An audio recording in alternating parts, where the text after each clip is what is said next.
Good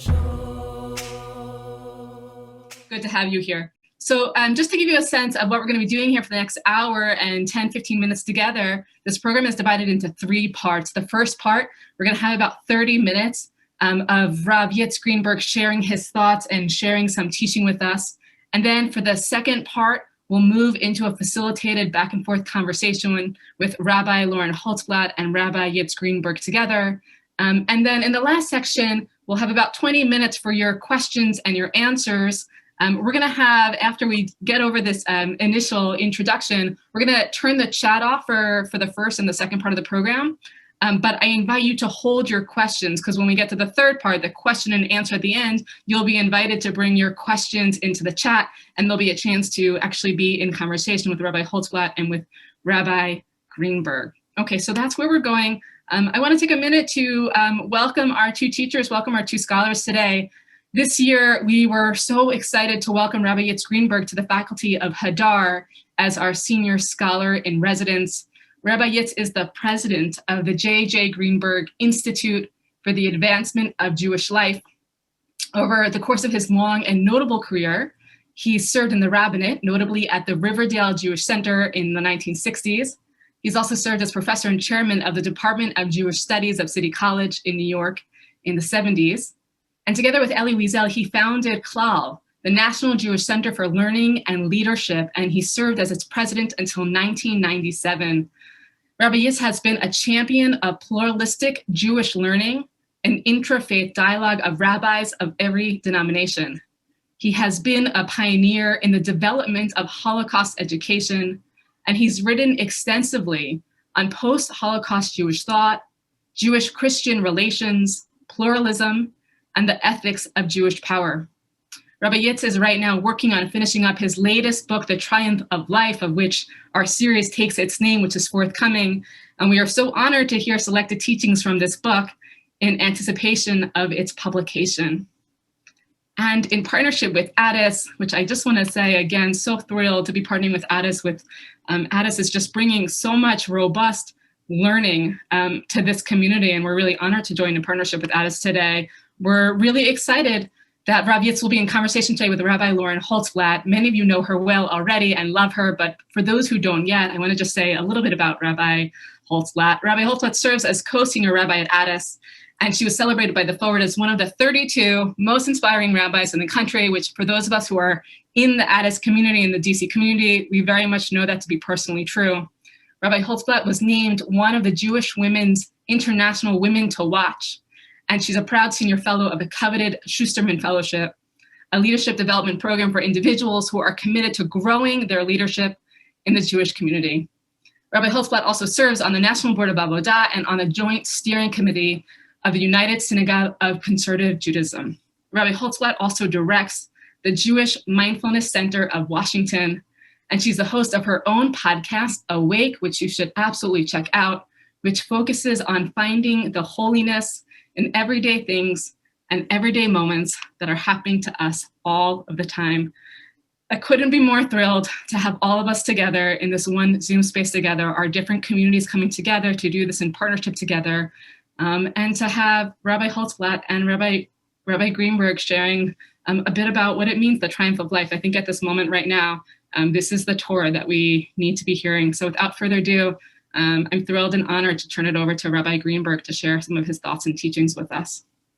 Greetings from Jerusalem, where I just received my second vaccine shot and I'm preparing to come out of lockdown for the first time in 10 months. Jerusalem is about as nice a place as you'd ever want to have to be locked down in, but it's still something to look forward to. If we think of one word that would describe the Jews,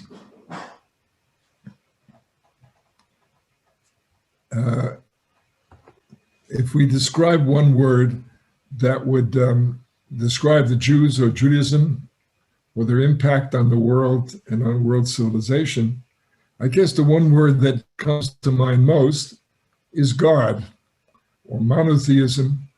It generally be recognized that this is the unique and the overwhelmingly influential Jewish impact on the world. Well, in a way, this series is out to convince you, if you only think of one word about Judaism, that word should be life. Not that God is not important or less central in Jewish tradition. Still, I think the most relevant Jewish message is not just simply God, who we teach is beyond conception, beyond understanding, beyond measure, beyond visibility, but rather the Jewish teaching that this infinite God, who is beyond all our grasp and yet so vast that all of the earth is like one speck of grain or one speck of sand on a vast ocean of sand. Nevertheless, this God cares deeply about life, cares deeply about the earth, this planet, and the humans on it. In fact, this is a God who is a living God, Elokim HaChaim. This is a God who lusts for life, as we say in the Rosh Hashanah Yom Kippur davening, Melech HaFetz B'chaim, desires and wants life.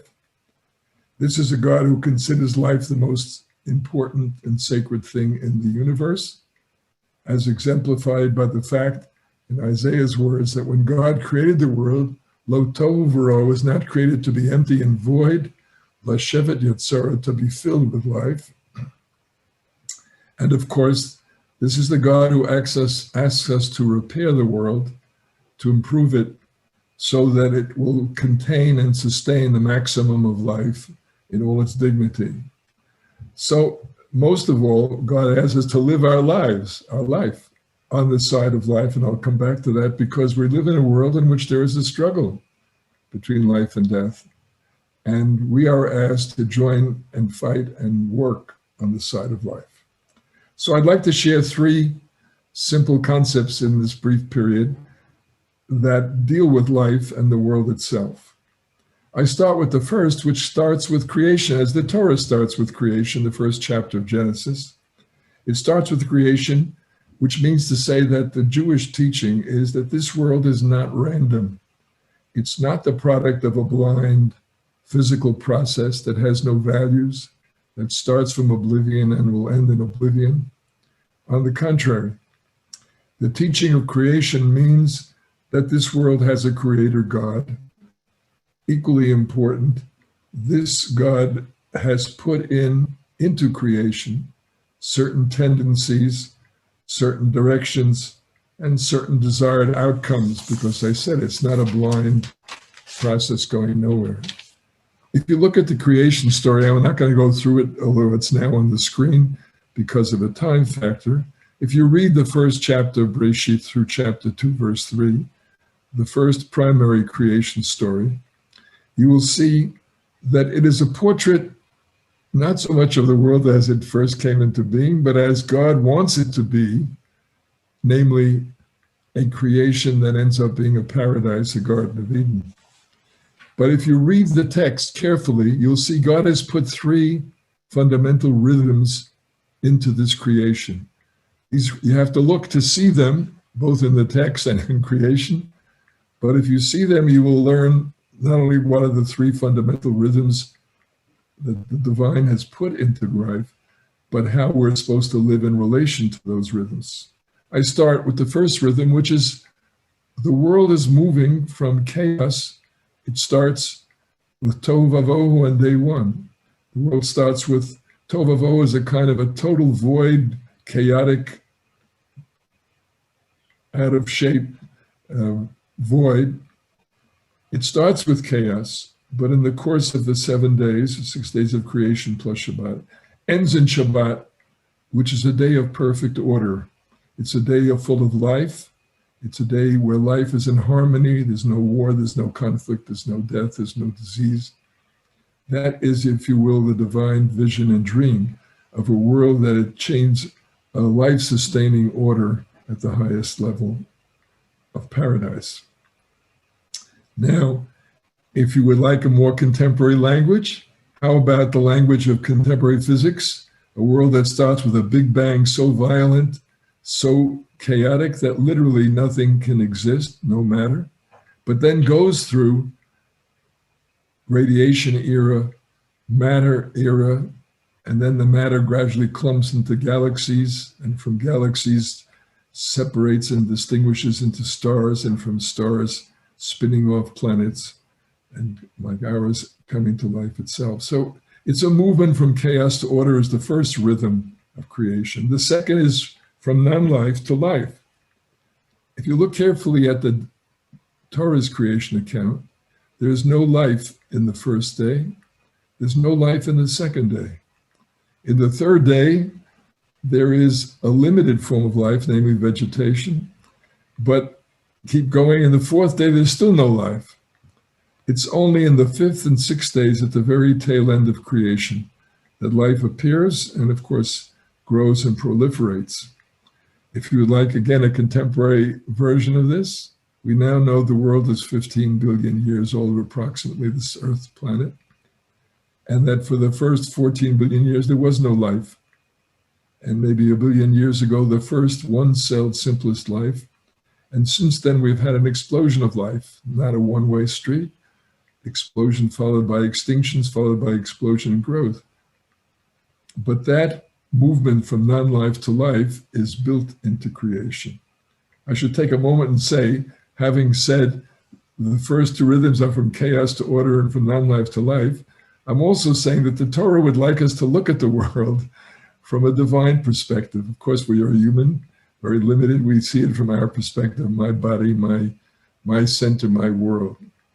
But if you could step out of your own skin to a limited extent by reading it, the Torah, from the divine perspective, it's a world moving from chaos to order. I mean, my personal life is the reverse. In the morning, my desk is so neat, and by 4 o'clock, it's disintegrating. And by the end of the day, I can think of all the things that got out of control that I didn't get to do. But that's a very personal, subjective, and in a sense, selfish or narrow-minded vision. Simply with life and death, too. I mean, the average human being thinks of themselves, I'm born and I start to die. So I'm going from life to death. I mean, the life insurance industry with trillions of dollars is built on the fact that most people agree that that's the rhythm. But if you looked at the divine rhythm, as I said, it's the reverse. There is more life today in the world, at least that we know of in this world, than ever before in history. And that incredible outburst of life, starting with one cell, reflects a divine or a cosmic movement from non-life to life, which brings me to the third main rhythm built into the Torah story. The rhythm is, if you look at the development of life itself, it starts from the least capable, or least developed, if you will, form, plant, can't even move, and goes to fish, and to birds, and to land animals, and finally to humans. In each of this case, there's a development of further and further, from the initial simplicity or limited capability to greater and greater capability. The climax of this tendency or direction is described in the Torah as the human being created in the image of God. What does that mean? It means that in the case of the human, life has become so capable, so sophisticated, if you will, whether we're talking now Homo sapiens, where there's a frontal cortex, be that as it may, this is a form of life that is so capable that it is literally God-like. It's not God, but it's God-like. God has infinite consciousness. Humans have finite but real capacity to understand the world, to understand the nature of reality, to understand development and the natural process, and so on. God is capable of infinite love. That's what the Torah teaches. While humans have the capability of love, it can be developed into broaden and more and so on. So here are these three rhythms built into creation. From chaos to order, from non-life to life, and from lower, lesser capability of life to life with greater and greater capability, climaxing, as I say, in the image of God. And why is the Torah teaching us these three rhythms? Because it's saying to us, we are supposed to understand these rhythms. These are the rhythms built into nature by the divine creator, who asks us to live on the side of these rhythms. That is to say, in our life, to live our lives on the side of life, specifically, to act to behave, to live on the side of order as against chaos. Order enables life. The rhythms of a heart that beat regularly, orderly. Order is what makes possible a natural and civilized and developed existence. So you're asked as a human being to recognize this pattern which God has built into nature and join it. Your acts should act on the side of life as against chaos, and order on this against chaos, on the side of building the capacity of sustaining life with order. And similarly, to act and live on the side of life as against non-life. And again, the way you eat.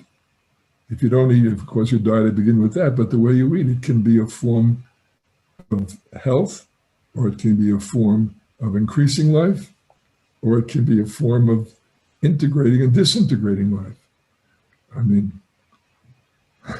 okay, you know, my favorite joke about this is like when I go to weddings, and of course I love the Viennese table because this is the good old days before COVID, right? And I still remember this experience I had many times. I would go, all the guests go rushing after the ceremony into the Viennese table, and lo and behold, when I come there, what do I see? What do I head for first and foremost? The Ben & Jerry's ice cream with cherry on top, with, you know, with all the schmear and everything else. I go to it, I take it, I eat it, and suddenly I say, oh my God, what have I done? I've just shot my heart full of corona, full of cholesterol, full of fat. In other words, I chose death. If I had only controlled myself for 5 minutes more and kept walking, I could have come straight to the table where there's the celery and chosen life. Never mind. That's a bad example. Yes, the point is, well, the way you eat is a choice of life or death. The way you exercise or don't exercise. The way you work. One can choose addiction that kills, or one can choose behaviors and patterns that extend life. In short, every act in our lives, the way I work, the way I talk, I can give a word of life and of hope and encouragement to my fellow human being, or a work of death, degradation, destruction. So we are supposed to live on the side of life as against non-life. That's what the Torah is calling us. And similarly, to live for quality of life as against degrading life, as against reducing it, as against dumbing down. It's a constant choice and a constant challenge. My argument is, we'll talk about it in the questions and answers, is that all the mitzvot, all the commandments of the Torah are attempts to guide us how you can act in a way on the side of order as against chaos, or on the side of life as against non-life, or on the side of quality of life. The second concept I want to share with you, of course, is that this developing life and quality of life, which the Torah has given us, as life develops according to the Jewish tradition, it gets more and more weight. The more life, the more developed, the more sacred, the more it's treated. Nothing created should be wasted. There's a law about tashchit, don't waste. But as life develops, then there are additional laws that regulate it because it's more weighty, it's more serious, more significant. Thus, for example, Tsar Bal Chaim, we have separate laws that prohibited causing pain to animals or living things. And one could go on. But of course, the climax of this process, when we reach the ultimate form of life so far, I should say, the highest form of life thus far, the human being, Tzelem Elokim, in the image of God, the Torah gives us a definition of the value, the weight, the dignity of the Tzelem Elokim. Now, if you'll turn to the Mishnah in the right here, the Mishnah Sanhedrin 4:5. This is a case of capital punishment. The witnesses are testifying in a case which could end with the taking of a life of a person for murder. So it's a very serious trial. And the rabbis felt it's not enough to take an oath to tell the truth. First, you'd have to stop and say, what is the weight? What's the value? What's the importance of the human life so that you know what you're talking about and you will choose your words carefully. You'll be as precise and as accurate and as totally truthful as possible. So they put the witnesses through a whole ceremony, which I'm not going to read. It's getting too long. But I'd like to read the end of the ceremony. It's a kind of almost to intimidate them. What's at stake? Stop right there. For this reason, says the oath, says the ceremony, you should know, before you testify about a human being in the image of God, you should know that the Torah told us for this reason one individual human being was created, the story of Adam and Eve being created in the image of God, to teach that anyone who destroys a single soul, Scripture considers him as though he had destroyed a whole world. Anyone who preserves a single soul, Scripture considers him as though he had preserved a whole world. If you, of course, thanks to Steven Spielberg and Schindler's List, this may be the most famous phrase in rabbinic literature now. If you save one life, it's like saving the whole world. My interpretation of that mission is very simple. What does it mean one life is equal to the whole world? One life equal to 8 billion people? The answer is yes, in one simple way. What the mission is saying, the human being is of infinite value. One human life is like an infinity. It's infinitely valuable. And that means if you save one life, one infinity, it's equivalent to saving a whole world, which is 8 billion infinities.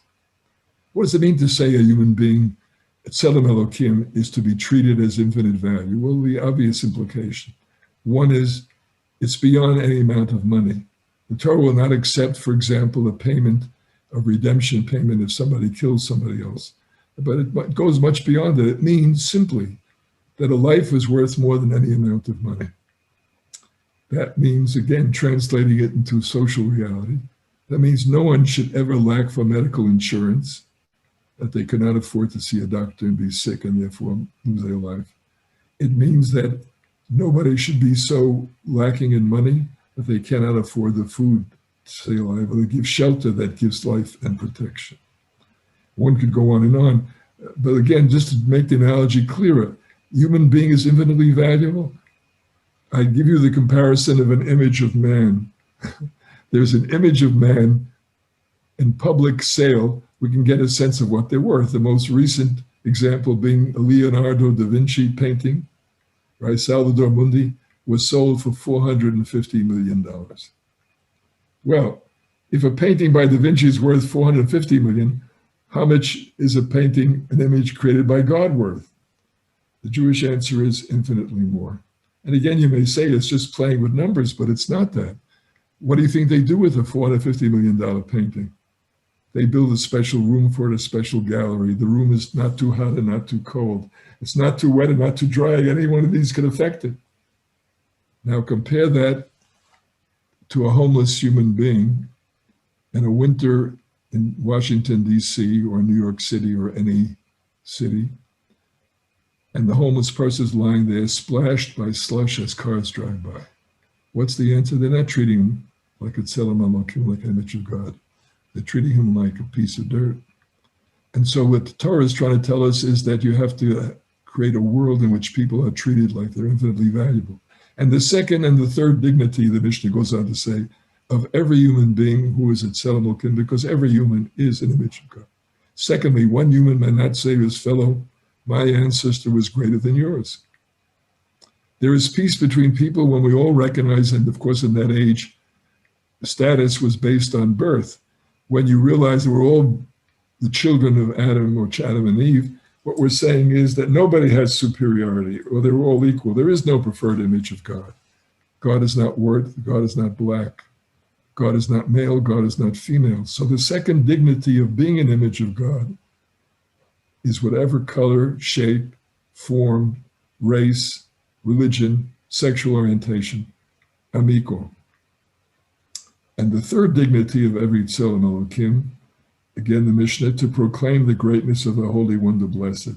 For a man strikes many coins from one mold, they all resemble one another.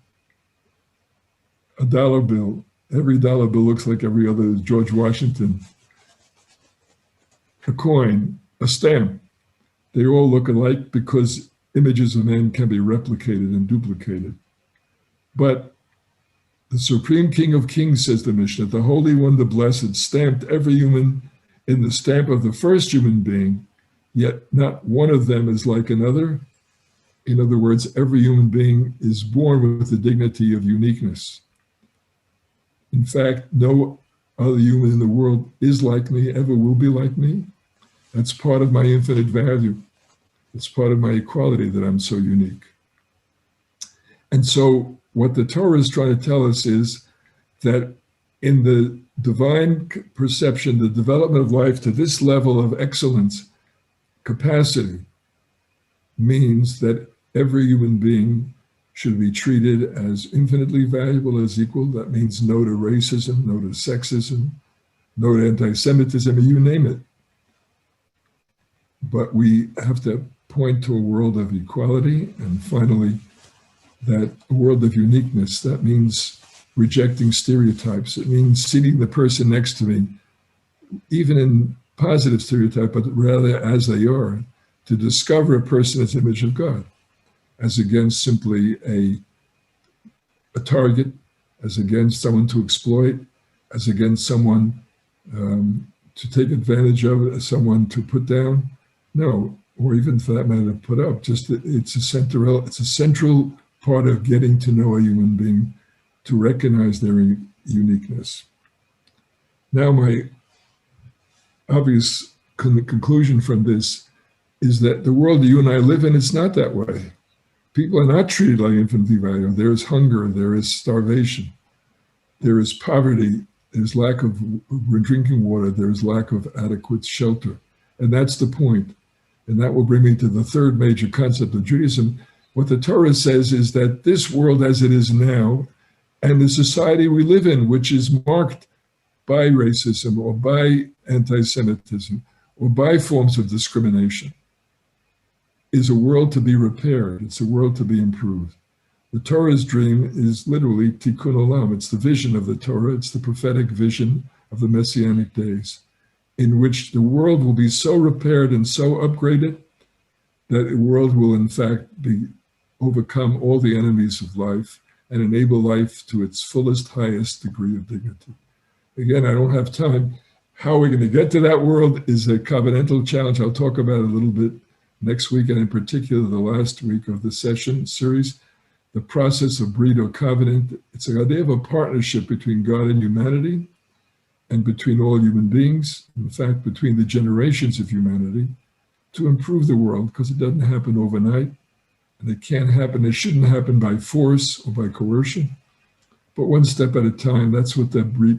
So as it were, the Torah said that God has recruited humanity. The first covenant partnership is with Noah, with all human beings. The Jewish covenant is a kind of a avant-garde, a particular covenant. Sometimes I call it's a managing partner, because we can take a leadership role in showing the way. But in essence, it's a partnership between God and humanity and between the generations to perfect the world. And here's the prophetic vision. According to the prophets, we will overcome. Again, you can go home and read the Psukkah. I'm not going to go through them now. Prosperity, meaning we'll have to achieve wealth far beyond the world's present state of wealth. So we should have the kind of unlimited funds we need to take care of everybody's health, take care of everybody's needs, shelter, everybody's food, etc., etc. So we're going to have to overcome poverty. We're going to have to overcome hunger, which degrades and denies people's value and eats them literally alive. We're going to have to overcome oppression. In the Messianic days, says Isaiah, we'll overcome oppression. The judge, the Messiah shall judge the poor with equity. Even in a democracy, the poor don't get as good a deal, equality before the law as they should because of legal and representation. The point is, we'll reach an age where the poor and everybody will get not only justice, but equal justice, because there will be no legalized oppression and no legitimate legal discrimination. And as the tradition continues, the vision is we'll overcome war, right? We'll overcome war, because war kills unlimited and destroys infinitely valuable human beings. So we need war now We have legitimate wars now to defend ourselves, but in the Messianic age, we will overcome the causes and the factors of war. So they will beat their swords into plowshares, and the whole routine. They will stop the killing, which is implicit in war. And before we're done, Isaiah goes on to say, we will overcome sickness. Because again, if you speak of human uniqueness, Alzheimer's robs us of that memory and of that uniqueness. If you speak of human value and you have disability that prevents the person from living or carrying on and undermines their capacity to function. So our dream is we will overcome sickness. In fact, the ultimate Jewish dream, as Isaiah points out, is he will destroy death forever. Bila hamavet lanetzach. Our goal is nothing less than the triumph of life, overcoming the enemies of life and achieving the full victory of life. Now, again, as I say, it's easy to say, but the Jewish vision is not just a dream. It's what I call a hope. It's a hope backed by commitment to act. The Torah, the way of life, the unfolding tradition, basically is saying, together as humans, collectively, we can repair the world, we can repair nature, we can overcome COVID, we can overcome all sorts of sicknesses we've developed cures for. On the one hand, that's collectively. We can overcome inequality in society and build democratic and equal justice. But no less important, in our personal lives, we can take every act that we have and live it on the side of life, whether it's the choice to have children, or the choice to adopt a child, or the choice to teach a child and develop their capacity as an image of God. We have the choice in our eating to choose life. We have the choice in our speaking to choose life. And that, in summary, is, I believe, why the Jewish religion is most characterized by the one word of life, to live. Each individual is called to live. That's what a mitzvah is about. And that's what a tradition is about. And I should add, and if the tradition isn't doing that, then it has to be corrected. But that's what the ultimate activity of daily life is supposed to be according to the Torah. Each act, the next word we speak, the next breath we take, the next act of creation we do, can be an act supporting life, increasing life, quality of life, or increasing death. Now, this may sound ambitious, but I want to point out again a simple fact. Every human being who ever lived has died so far. But despite that, because human beings loved and lived according to the Torah, chose life, they had children, they developed life, they developed the sustaining of life, there are more human beings alive today than ever before in cosmic history. So again, never underestimate the power of life. We lived through a terrible, shocking year of COVID and mass death. And yet, I think the Torah's answer would be not to yield to despair, but to have that faith and trust that the Jewish people have shown. After the Holocaust, the greatest destruction and death of our history, we came back with an outburst of life of unparalleled intensity. That is the Jewish claim, that life is stronger than death, and that we have to commit ourselves and recruit fellow human beings to work with us to assure that final triumph of life. That's my pitch. Rabbi Holzblatt, welcome your reactions and other people's suggestions and questions. Rabbi Greenberg, I just, before I ask you anything, I just want to say what an honor it is to be with you and to thank Hadar. Your vision is not only beautiful textually, but I think it's what all of us need to hear in this moment that we're living through right now. It just feels like the triumph of life is both what we're, as you said, what we're experiencing we're not post-COVID, but as we move post-COVID, especially in Yerushalayim, but also politically, I think what we've seen over the last several years and how difficult this has been. So I just want to thank you for your Torah. So that's first. So I want to ask you, about this sort of the tohu vavohu, the chaos to seder, to order. it feels very clear as you laid it out in the beginning of the Torah, and yet in the cycles of life, it seems that the world sometimes is functioning in, we have order and then we go back to this tohu vavohu, right? We have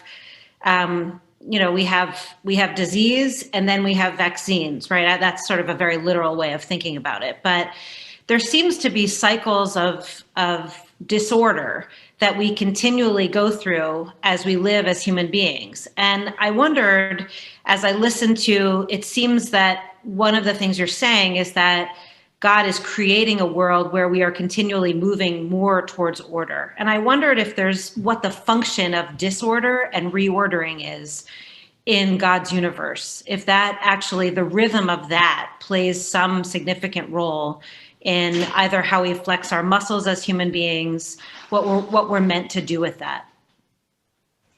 It's a very honest, somewhat painful question too, obviously. Yeah, sometimes when when tsunamis hit, or when you get COVID, or in the case of COVID, of course, there's a strong human element, unfortunately.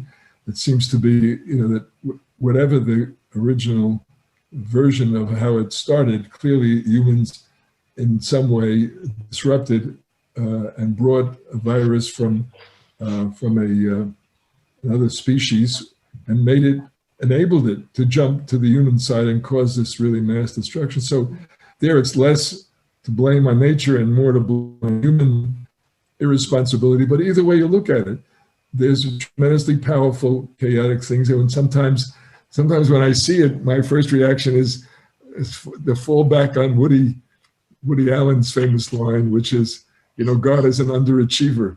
Sometimes, if they would ask me for my opinion, Hashem would ask me, I would say, why don't we leave out sort of the volcanoes, whatever. Having said that, so I don't have an answer fully, but I think the real implication of your question, it's a profound one, is that it's not a one-way street or a guaranteed progress. I mean, that was a nice illusion of the 19th century, So that's all moving toward order. First of all, there's a tremendous ongoing and continuous struggle between life and death. And again, life is very vulnerable.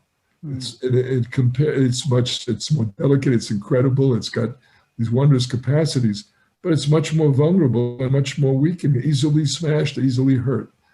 So there's a tremendous and ongoing struggle between order and chaos. I've come to feel, I will say on that, and maybe I'm thinking of chaos theory now, sort of that whole school of mathematics and science, where it turns out even the disorder is somehow part of a broader order. So either way, but the point is it's there. And so again, I think what the Torah is trying to tell us, we can't walk through life, with rose-colored glasses and starry-eyed.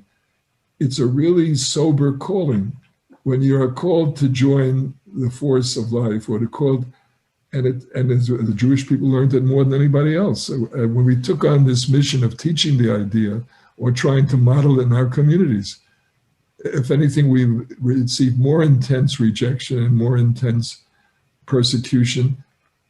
And therefore, we have come to see these are not casual statements, nor are they taken on lightly. You're really, in a sense, really committing your life. When you join the Jewish religion or you join the Jewish covenant, you're really literally committing your life in both senses of the word. Namely, every behavior needs to be reviewed. And again, every behavior means not only your choice of food, but how about the way you treat the animals who are going to be eaten? How about your choice of transportation? And then what about the carbon footprint? In other words, we really literally have to awaken ourselves. And I think we're living in an age where there's been an upgrade in this area, to be aware of that literally every behavior and every human process has the potential to increase life or increase death. It can increase pollution. And again, some of it is good stuff. We need more goods, we need more food, we need more help. That's wonderful. But industrial agriculture, which creates more food and cheaper food for the average person, on the one hand, but if not controlled, not properly regulated, it also leads to monocultures and destruction of variety of things. It leads to abuse of animals, etc., etc. So this is the point, that literally every act and every moment is potential for life and death, for upgrading or degrading the universe or the world. And what we're asked to become is to become a conscious life. Whereas we can eat, we can do anything we want to. No one is going to force us. We don't have to think about God either. We can live on a physical plane and know. But the Torah is trying to say, live deeply. Don't simply do routine. Don't simply do unthinking. If you will stop and assess every act, you can upgrade that act itself. If you will stop and instead of doing the easy thing, emotionally grow and develop and mature, you'll be more capable of patience, more capable of love, more capable of positive.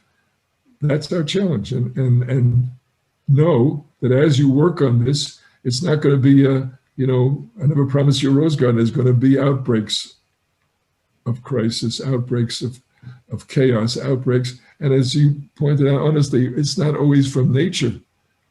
The politics of the last few years have been really, aside from the fact that, unfortunately, the president with a very destructive or urge to sow chaos or division, but it's beyond that. There has been a poisoning of political, civil discourse and so on. So you're calling our attention to a very real thing. These forces are of tremendous magnitude. That's one of the accomplishments of the 20th century, 21st century, is that we have achieved tremendous output and tremendous scope, but of course they can be used for bad, for evil as well as good. So that's our challenge, to recognize that there are these vast forces and that we, even though we're just one individual and one community, can make a difference. And if we'll cooperate with enough people and with enough others, we can tilt it toward life or toward order, but it won't be easy. And from time to time, you'll have setbacks, and from time to time, so you have to rededicate yourself. And that's also a good part of religion. We relive the taking of the Brit every Shavuot. We relive every Shabbat. In other words, we relive creation for that reason, to remind us that not to get tired and not to give in. In many ways, it feels, as you just said, it's Shabbat is like the ta'am shel, it's like the taste of perfection, which I know is something that rings true to you. Because I think, as you say, the world struggles with these kind of forces of chaos and then moving to order. And then I think, as you said, each individual also struggles with them, which I think is interesting because, God creating a world where these movements from chaos to order, continually are trying to function, and we being one of the ones that carry that forward. But inside of us, we also struggle with that, right? You were talking about the ga'ava, the desire. By the way, I have the same desire at the smorgasbord to go towards the ice cream, and that what's so interesting about the human soul and our own battles internally, that we also, we have those very earthly desires that sometimes move away from what is going to further life. That's, it's sort of a fun example, but definitely on a larger scale, that whether that's, the chaos internally that happens to human beings that sometimes can move us away from seeking that order, from seeking that goodness, from seeking humanity to thrive because of our own internal, things that are chaos inside. And so it seems like it's both an internal spiritual discipline and it's something externally that we need to continually be working on. It's both.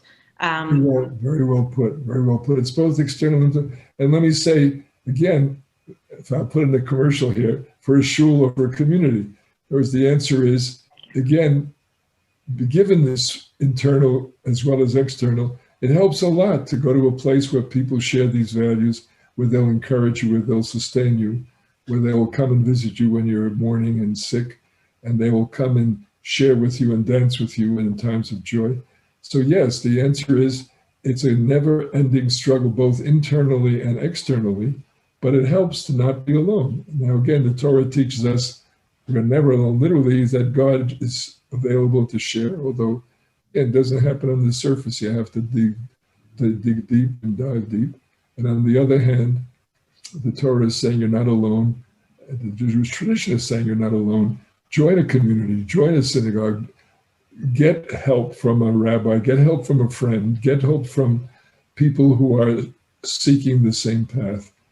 And you're not alone is a very important part of it. Again, I think one of the great things about Jewish religion is that it has this dialectic recognition. On the one hand, individually, and each individual is precious and has their own value, freedom. The covenant is based on the fact that we have free will and we have to make our own choice, not going to be coerced, not going to be forced. Think of all the terrible things done in the last 100 and 200 years, where people were pressured, coerced, supposedly for a better world, for full equality and dignity and communism and so on, or Maoism, where there was mass murder in the name of making the world better. So there's no easy answers, but I do think that finding like-minded people and joining and finding people who will help you or people who understand you, obviously that also starts with family and personal, but it goes beyond that to community. That's one of the great resources, and the tradition is another resource, and wise people helping us to see the tradition is another resource. So go forth and work. I won't run out of work, I guess. I wanted to turn, you and I spoke earlier in the week about this idea of equality, which I think you so beautifully outlined for us. And, you know, the Torah, as you know, I'm not telling you, I just want to raise it for the folks that are on the Zoom, that we have two creation stories. We have the first one where Zachar and Nekeva, hu bara otam, God creates both the male and the female at the same time, it seems. And that seems to birth the idea of equality. And then we get another creation story, whether it's the klal and the prat, or however you want to see that, right? The large idea and then the details of it, or if it's two different creation stories. But the second one being Adam created first and Chava coming from Adam. And the second creation story seems to give us a little trouble with the first creation story of equality. And I wonder what you do with that second creation story as having equality be one of the major forces of God in the world. What do we do with that story that's just right there in the beginning of Genesis? It's a well taken observation, and the first answer is that in my interpretation, I am privileging the first story, if you will, over the second story. I'm privileging, there are many other elements in the Torah, I'll come back in a moment, of inequalities. I'm privileging those elements of equality in the Torah as against inequality. And the reality is that the Torah is very complex and rich and has many strands, including strands that are unequal or unfair even. And the answer is, in my judgment, that's part of the ongoing task.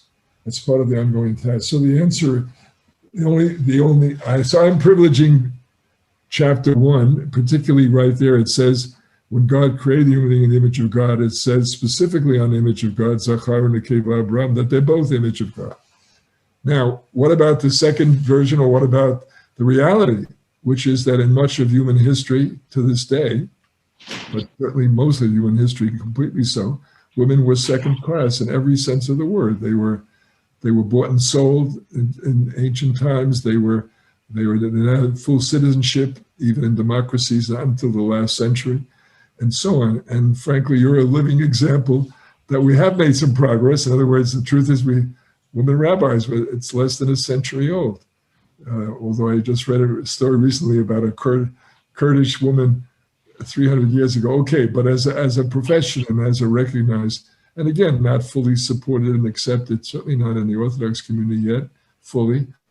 So the answer is, I think, simply as follows. The Torah has a vision, a messianic vision. It's part of its greatness. It enters into life as it is now. The whole idea of the covenant is we start where we are and we improve it one step at a time. So the truth is, when the Torah was given, one step at a time there was slavery. They didn't abolish slavery. They cut it down. They limited 6 years, and they gave Shabbat as a free day to everybody. And women were bought and sold in the 12th century BCE or whenever. We want to date Sinai. So the Torah's first step is to restrict that. It didn't abolish it. It restricted that. So my answer is that is part of its greatness too, that it starts in the real world and it affirms the importance of living daily life. And if you live daily life right now, you're going to be implicated in some of the unequal or wrong things in daily life. But you start to anyway. Again, I compare this, let's say, to Buddhism or other religions in which, since this life is an illusion, the ultimate dream of people is to get out of it through enlightenment. And how many great people, as they get older, sort of leave their families and become monks. So again, I don't disrespect it. I understand they're trying to live an authentic, enlightened life. But the Torah is saying, no, your place is in the family, in raising children and building society. But right now, to do that, you're going to make compromises. However, and this is the greatness, I think, of rabbinic tradition. There's a Torah Shebaal Peh, there's an oral law, there's an unfolding continuous development. And yes, some of the development happens quicker and slower. Some of the development reflects the culture. I think we're lucky to be alive in contemporary postmodern culture because its vision of women is that they're full human beings. Or how about gay people who are treated as, and it creeps into the Torah too, as deviant in some way. And yet we now understand that this is a biological and hormonal reality. It is a natural choice. It's not deviant at all. And therefore, again, my answer is that's one of the accomplishments of this generation. Once we learned those truths, then we have the religious obligation to apply the Torah appropriately. So again, I happen to be an Orthodox rabbi, and so it's a little easier for what I'm saying now for a conservative because the movement openly says that we're here to tradition and change. But I think that's what Orthodox, I think that's what all the movement should represent. Namely, Orthodoxy, I feel, to me, is that I try to bring the whole tradition with me, but I can't blind myself to where the tradition needs to be further developed, or in my language, move closer to the messianic and ultimate standard. The ultimate standard is, as Hosea says in a magnificent passage, God says to the woman, in this case Israel, but it's the woman, on that day will come, particularly Ishi v'lo bali, you will speak to your husband, my man, not my husband, meaning my owner, my Baal in Hebrew.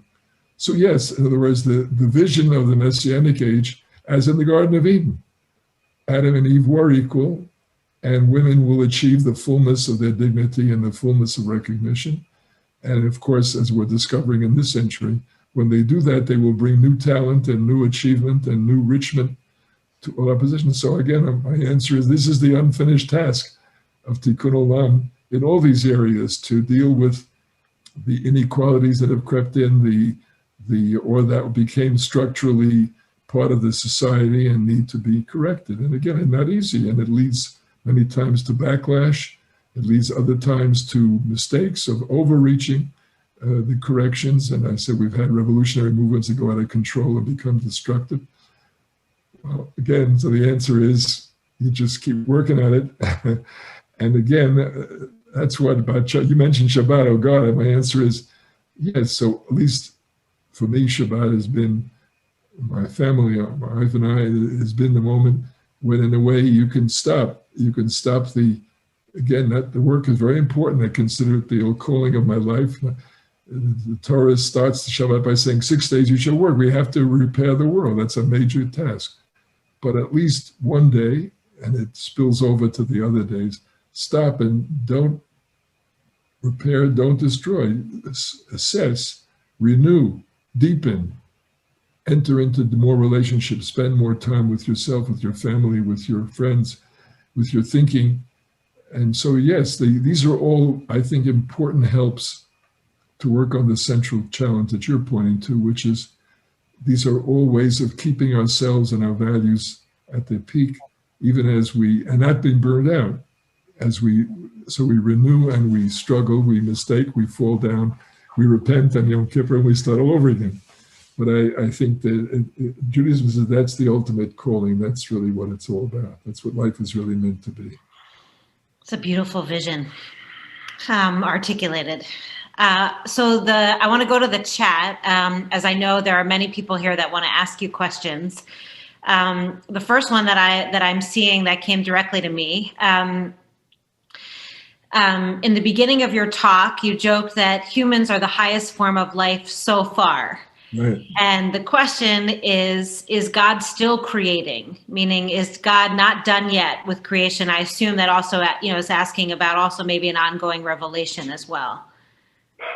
It's an excellent question. And my answer is yes and yes. In other words, I do believe, first of all, it's a good correction for our arrogance, because we're so smart and we're so advanced that we sort of tend to think we're the ultimate. So the answer is so far. Anyway, so the answer is creation is not finished. The forces of evolution and which God uses to shape and develop life are not finished. Again, I look forward. I'm not sure it'll happen in my lifetime. I look forward to further development. Why not? I mean, the truth is that Homo sapiens has been capable of things that the earlier forms of human were not. And again, I warn you, I warned before, they can also use that smartness and that capability to destroy on a scale that no one could do before either. So, but nevertheless, all things being equal, Judaism is a religion of hope and of optimism. It says, develop this power and use it right, not avoid the power. That's the mistake of Haredi tradition. Humans don't do anything, leave it all to God. It's not. The Torah is saying, God will not do it for us. That's the essence of partnership covenant, is that I'll help you, I will be with you, I will suffer with you, I will share your joy, I will give you instruction and help, but in the end, if you don't do your share, it will not happen. And I think Judaism is not a cargo cult. And I think it's one of the weaknesses that religion is used to this day around the world, is a kind of magic, like, again, terrible. Like Bolsonaro of Brazil said, he's a religious man, God's going to protect him from the coronavirus, and they ignored the proper medical. And I mean, that's just irresponsible of the highest order. So as a covenant, the answer is you have to do your share. But yes, the creation is not finished. And hopefully the next round of people, if we don't wipe it out, if we don't destroy it before it gets there, maybe there'll be even better versions of us, or more developed people. And the same thing with Revelation, by the way, very important point. Revelation is not some one-time event in Sinai. Revelation is continuous. The Torah Shabbat I mentioned before, the oral law, and that's one of the great rabbinic teachings also, that in the biblical, to start us off, God speaks from heaven. To start us off, God sends a prophet, because it's much easier, we can just listen. But as we mature, God stops that. And instead it becomes human responsibility. That's indeed what rabbis are supposed to be about. If you want to know what God wants from you, God doesn't send a messenger anymore directly, but asks human beings, in this case, scholars and rabbis are more equipped, but everybody's in the process, to study the past, to study the values, to study the issues, and say, this is what God wants right now, which, by the way, ends up being two rabbis disagree, but okay, but you get the point, and that's exactly the process. So both creation and revelation are not finished, and it's a privilege to be alive at a time when not only are there major breakthroughs, but we ourselves can be part of the breakthrough to do that. Okay, I'm going to give you the next question. So this one comes, we've always wrestled with certain tensions, Torah study versus deeds, Jewish community versus universalism. One of the places this person feels most of these tensions right now is in our Jewish day schools. She says, I teach at a Schechter school that my own children have attended, and I love giving my students and my progeny a Torah education. But it also becomes an excuse to put our kids in dominantly white private schools and disinvest from public schools that desperately need our investment. What are your thoughts? Well, first of all, again, you made the main point is true. Life is a constant tension. Again, any worthwhile religion is intention all the time. It's intention, hope and trust in God with the drive. If I don't do it, it won't get done. Universal in particularism. The Torah says all human beings are image of God. But how do I deal with the reality? I don't have enough energy to treat the whole world. So the answer is any worthwhile activity will involve a constant juggling and tension. One of the reasons I'm a pluralist is because I feel just for that point, no one can hit a perfect balance. So if the Reform do more and change, the Orthodox and Conservative can learn from them. If the Orthodox and Conservative do more in tradition, the Reform should learn from them. Not that each one necessarily will change the basic balance, but they can balance better. They can juggle better if they learn from each other. And that's for the same reason I'm a pluralist about religions. Christianity took a turn, very much Jewish religion and Jewish values and Jewish teaching, and much more so, I think, than Jews would like to fully acknowledge themselves. But it took an important turn, for example, repudiating birth, saying that's not important, it's all about how you join this religion. I think Judaism insisted no, birth and joining both.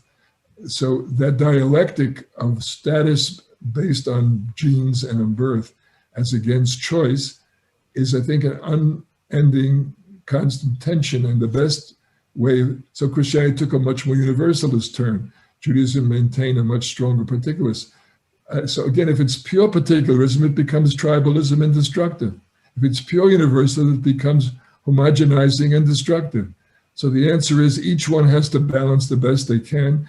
And I welcome dialogue and I welcome pluralism because we can balance and learn from each other. And pluralism itself is based on that reality. But there's not 100% possibility.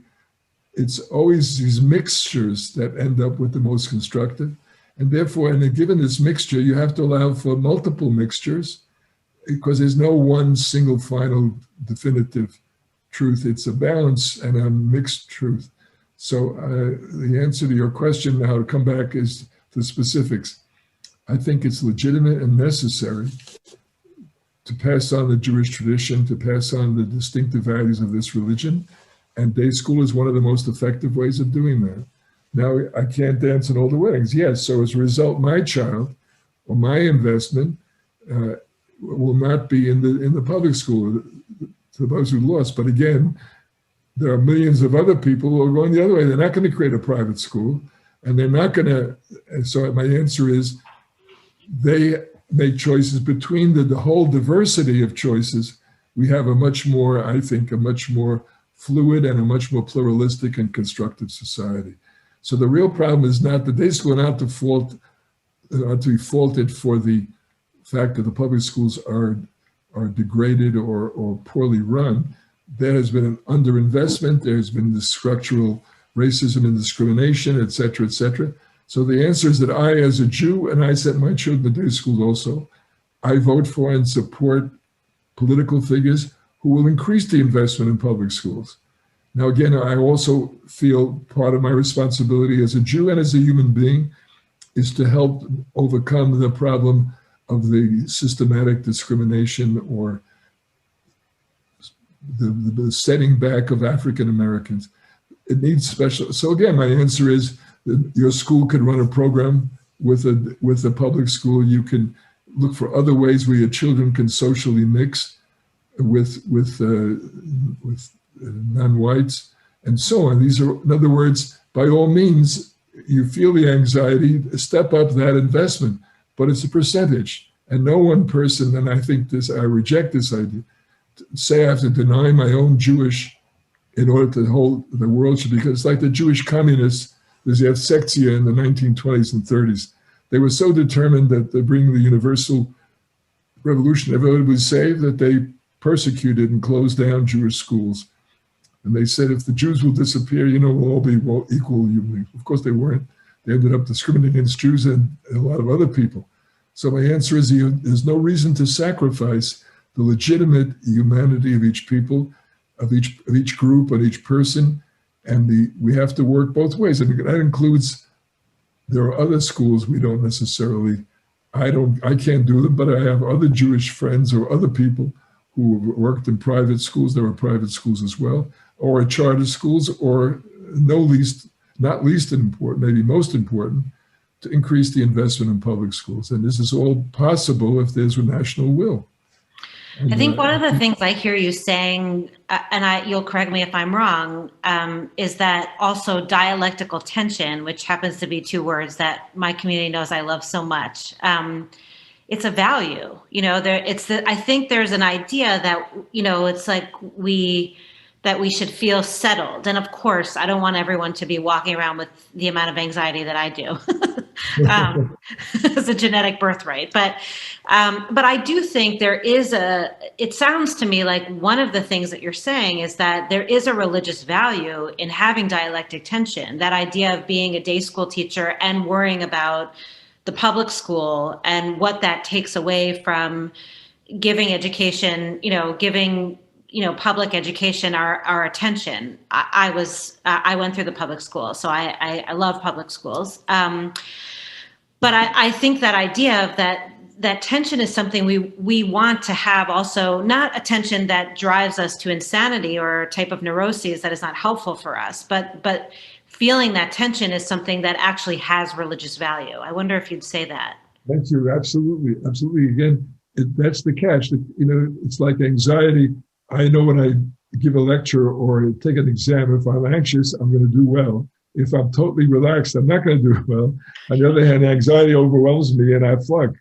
So you're absolutely right. Tension, dynamic interaction, these are good things. Competition is good, dynamically, constructively done. And at the same time, if you have to watch it, because if it gets out of control, it chokes off, or it turns into impossible, I can't function, or it turns sometimes into the clash we've seen in, divisiveness in society, when people then say, the police have brutality, so defund the police. It shows the balance has been broken. I mean, yes, they need to be corrected, there need to be serious reform, yes. When you say defund, what's going to happen? The answer is breakdown of law and order, irresponsibility. There were a terrible amount of violence and crimes in those neighborhoods in Minneapolis during that period when the people were saying defund. And again, a very legitimate complaint about George Floyd, and we absolutely must insist upon reform. But if you let that get out of control, you end up, destructive. So I'm glad you believe dialectical tension. I'm a big fan of dialectical tension. And I would say, but it's hard to live the way the famous joke. You think it's easy to be an optimist. Anyway, it's not easy to be in dialectical tension, but I think constructively, if it's managed well, it's one of the most energizing and inspiring challenges. Amen. I think Avi, can I do one more question? Okay. So this one is, much of your talk focused on Tselem Elokim and the issues around human to human connection. I'm curious where, if anywhere, does the climate crisis play into this? It's obviously important, but is it ancillary to the task of treating every human being in the image of God? Again, you can't separate it. Because, first of all, I pointed out, humans are physical creatures too, and they need to have a safe and healthy environment to function in. So that the answer is the environment, and this is, and of course, not to mention, I started with creation. That's one of the central ideas of Jewish tradition. Well, the Torah says that humans were put in this world, la'avdo l'shamra, to guard it and protect it. So the environmental crisis reflects, by the way, it is a good example. A lot of it is coming from the increase in wealth, increase in productivity, better life conditioning, human health. Human population has exploded in part because of the improvements of life condition and life standards and health, public health, and so on. Good things, but then they could bring with them side effects, which again, if you have a mature, responsible people and government, you get that under control, and you make regulations, and you create incentives for renewable energy, and the act. So the answer is, again, I feel the country made a terrible, terrible decision, to get out of the Paris Accord and to take 4 more years of irresponsibility. America should be a leader. It needs to be, because it's the most, as a democracy and as a humane country, it has a responsibility to itself and to the world. And the environmental degradation is threatening the quality, on the top of which, as it turns out, the degradation strikes harder at the poor, at the vulnerable, at the deprived. Whether it be in terms of the oceans that are wiping out, whether it be in terms of the degradation of the desertification, which hurts the most poor, whether it be like in COVID with the lack of adequate shelter and safe housing leads to quicker spread. So the answer is, it's not a choice between the two of them. We have to do all of the above. And again, you'll have to make choices, you'll have to make priorities, and you won't go as fast as you'd like to go. But absolutely, the environmental crisis is probably the major threat at this point facing human survival and the planet. So of course we need to do more in that area. And it's not a substitute for treating fellow human beings with equal dignity and equal respect on both levels. I said, number one, because the poor and the vulnerable suffer more, and no less important because they are the beneficiaries if we get a better world. So that's exactly the unfinished task on both sides, to work on resolving, on taking the productivity and the wealth and the generation of good things and filtering them and controlling them so they don't get out of control and cause these side effects of pollution and destruction. Big agenda. It's a big agenda. I'm going to pass this over to Rabbi Strasberg, but I want to say to you, Rabbi Yitz, that it is such an honor to be learning with you and to be in discussion with you today. Really, the honor of a lifetime. So thank you. Thank you. I want to thank Rabbi Greenberg. I want to thank Rabbi Holtzblatt so much. I want to thank you both for the individual Torah that you brought, and how especially exciting it is to see that Torah brought to life by seeing the interaction between you and hearing the questions. I know, Rabbi, is that we're just getting into the Torah. And so I really want to invite people to stay tuned for the next 2 Sundays as we go more into what does it mean to really choose life? How do we move from sort of the idea of it into the reality of making this happen, signing up for the covenant, and bringing this into a reality, surmounting all those obstacles that were laid out. Again, deep gratitude to Addis for this partnership, to Federation for their support, and to Rabbi Holtzblatt and to Rabbi Greenberg for the Torah. Next week, Rabbi Greenberg will be in conversation with Rabbi Aaron Alexander, also of Addis, and we're really excited to see what Torah and what thoughts he brings to the conversation. So thank you so much, and have a good rest of your Sunday. Shavua Tov.